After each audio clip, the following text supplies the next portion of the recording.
아직도 취미가 영화 감상이신가요? 이번 주에 한번 가죽공예 시작해보세요.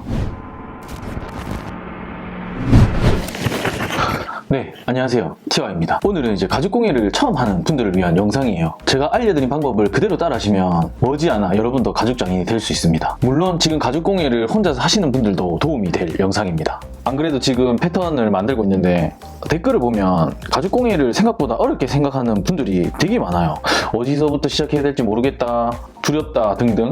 그래서 제가 고민을 좀 해봤거든요. 가죽공예가 뭐랑 제일 비슷할까? 그때 우리가 초등학교 때 배운 실가 시간 있잖아요. 그거랑 거의 비슷하다고 생각이 들더라고요. 실가 시간이 요즘도 있는지는 모르겠네요. 네 나이 몇이냐고요? 뭐 얼마큼? 실가 시간 되면 이제 천이랑 그다음 실이랑 바늘이랑 이렇게 해서 작품을 만들잖아요. 뭐 작은 파우치 같은 거, 신발 주머니도 만들고 그거랑 거의 똑같다고 생각하시면 돼요. 거기서 천을 가죽으로만 바꿔주면 되는 거예요. 그리고 천은 바늘을 이렇게 하면서 구멍을 뚫잖아요. 근데 가죽공예는 그게 안 돼요. 너무 힘들어서 미리 이런 이제 치즐 같은 걸로 구멍을 뚫고 시작을 합니다. 그게 가장 큰 차이예요. 그러니까 천보다는 바느질 모양이 깔끔하고 이쁘게 나오겠죠. 뭐 이거 또 사야 되냐고요? 안 사도 돼요. 이런 집에 있는 송곳으로 작업하셔도 돼요. 제가 그래서 오늘 드리는 무료 패턴은 송곳으로 만들 수 있는 카드 지갑 패턴입니다. 구독해야겠죠? 이렇게 생각하니까 또 별거 없죠?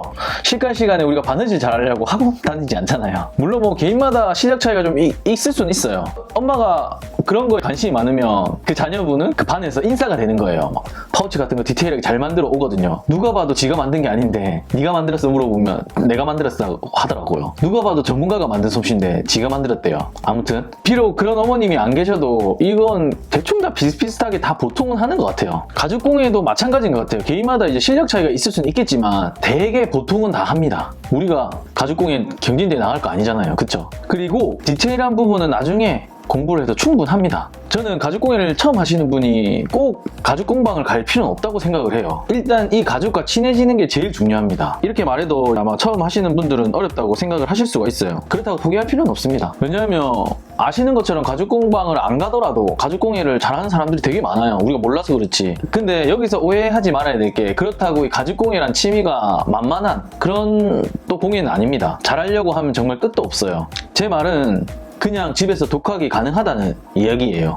그게 포인트입니다. 그러면 독학으로 가죽공예를 잘하는 사람들은 어떻게 제대로 배우지도 않고 잘하게 됐는지를 보면 돼요. 정말 다양한 케이스가 있겠지만 저 같은 경우에는 처음 시작할 때 실력이 형편없어요. 그래도 그냥 만들었어요. 내가 실생활에 필요한 것들요. 예를 들면은 와이프가 요리하고 나서 후라이팬 잡는 부분이 되게 뜨겁대요. 그래서 그 데이지 않도록 가죽 핸들을 만들어줬어요. 가죽 덮개라고 해야 되죠?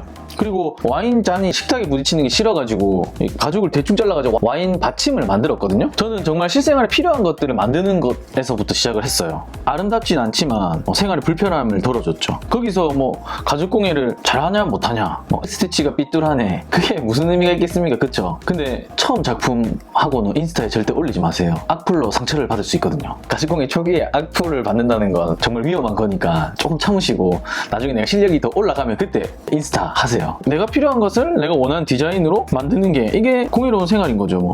가죽공예 잘하는 사람 중에 이태리 가서 전공으로 배워서 잘하는 사람이랑 그렇지 않은 사람이랑 비율로 따져보면 누가 더 많을까요? 비전공자지만 숨어있는 실력자들이 넘쳐납니다. 그래서 어디 가서 내가 가죽공예를 꼭 배워야 된다는 그런 고정관념은 안 가지는 게 좋을 것 같아요. 그리고 지금부터는 제 경험을 통해서 가죽공예를 가볍게 시작하는 방법을 알려드릴게요. 우선 제일 쉬운 것부터 시작을 하세요. 요리 같은 것도 라면부터 시작을 하잖아요. 라면도 제대로 끓이려면 되게 어렵겠지만 아무튼 가죽공예도 마찬가지예요. 여러분의 실생활에서 필요한 걸 먼저 찾아보세요. 정말 단순하게 마우스패드 같은 것도 좋고요. 핸드폰 올려두는 받침도 좋아요. 그리고 내가 만들어야 할 것들이 정해지잖아요. 그럼 인터넷에 가서 가죽을 사야 돼요. 근데 처음부터 좋은 가죽 사지 말고요. 그냥 자투리 가죽이라고 찾아보세요. 여기서 여러분들이 가죽 한 평의 사이즈가 얼마나 돼요? 베지터블 사야 돼요? 크롬 가죽 사야 돼요? 이런 거 모르셔도 되고요. 그냥 마음에 드는 가죽으로 한 묶음 구매를 하세요. 그 다음엔 실이 필요한데요. 집에 십자수 하다가 남은 실 있죠? 없다고요? 그럼 사셔야 돼요, 실을. 저는 처음에 십자수 사다가 남은 실로 가죽공예를 시작을 했어요. 이것도 인터넷에 가서 가죽공예 실 검색하면 금방 쉽게 찾을 수 있어요. 거기서 초사 사야 돼요, 박스실 사야 돼요, 린넨 사야 돼요, 폴리 사야 돼요, 이런 거 묻지 마시고요. 제일 싼 거 사세요. 거기서 제일 싼 걸로 사시고, 지금은 아무리 좋은 실을 사도 그 차이를 잘 모르거든요. 여러분들 저희 결코 무시하는 게 아니라 처음이기 때문에 그래요. 그리고 가죽공예용 바늘 2개, 가죽 이제 바느질 할 때는 바늘이 2개가 필요하거든요. 그러면 가죽공예 할 준비는 다 끝났어요. 이거 다 해도 2만 원도 안 들걸요. 택배비 다 포함했어도. 만약에 여러분이 서울에 거주한다면 시간 날 때 신설동 한번 들려보세요. 이런 걸 거기서 다 팔아요. 우리 한국 사람들의 종특이 있죠. 뭔가를 시작하면 장비부터 세팅하는 그런 이제 국민성이 있는데, 가죽공예 시작한다고 실제로 장비부터 막 세트로 20만 원, 막 30만 원씩 사시는 분들이 있어요. 그런데 그 많은 장비를 막상 받잖아요. 뭐 어디다 써야 될지도 몰라요, 솔직히. 이게 뭔지도 모르고. 그래서 거기서 반 이상은 다 쓰레기통으로 갑니다. 근데 아마 이런 분들 있을 거예요. 아, 저는 이제 가죽공예 제대로 해보려고 조금 더 장비를 갖추고 싶어요 하시는 분들은, 제가 예전에 가죽공예를 위해 필요한 최소 장비에 포스팅 한 적이 있거든요. 옆으로 나가고 있죠. 그거 한번 참고해 주시면 되고, 이거 보시면 가죽공예 정말 최저가에 시작할 수 있어요. 포인트는 처음에는 최소한의 돈으로 가죽공예랑 친해지세요. 그 다음에 뭐 하냐면 유튜브로 가세요. 유튜브로 가서 가죽공예를 검색을 합니다. 그러면 가죽공예 유튜버들이 쭉 나와요. 엄청 많아요. 내가 영상 한두 개만 딱 보잖아요. 그럼 알고리즘에 알아서 여러분에게 맞는 유튜버들을 추천을 해줍니다. TY랩이 떴다고요. 구독해 주시고요.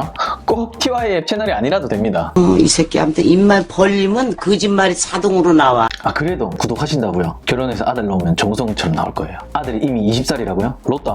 그리고 요즘에는 SNS가 너무 발달해서 핸드폰 클릭 몇 번으로 엄청난 컨텐츠들을 만나볼 수 있습니다. 카카오톡 같은 데 가면 뭐 가죽공예 관련 오픈 채팅방도 있고요. 뭐 네이버 카페는 다들 아시겠죠?